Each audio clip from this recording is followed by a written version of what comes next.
ATGM Brigade Kalmius menghancurkan titik tembak musuh yang menembaki warga sipil pada 9 Mei 2023. Rekamannya kemudian dirilis Kementerian Pertahanan Rusia pada Rabu 10 Mei 2023. Perhitungan ATGM Brigade Artileri Pengawal ke-14 Kalmius menghancurkan titik tembak musuh di arah Mariinsky yang menembak ke daerah pemukiman. Tindakan perhitungan yang terkoordinasi dengan baik memungkinkan untuk mencapai target dengan pukulan yang diarahkan dengan baik dari tembakan pertama.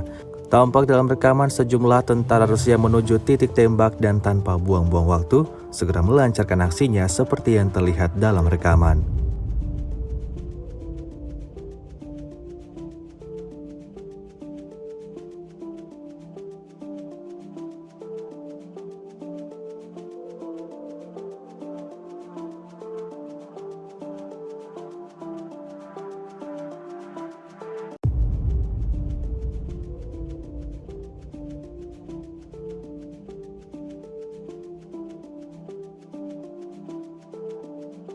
Rusia melaporkan 419 pesawat Ukraina, 230 helikopter, 4.052 kendaraan udara tak berawak, 421 sistem rudal anti pesawat dieliminir sejak awal operasi khusus.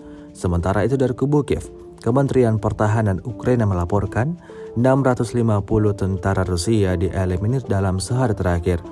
Total 195.620 prajurit Federasi Rusia meninggal sejak awal konflik hingga hari ke-440.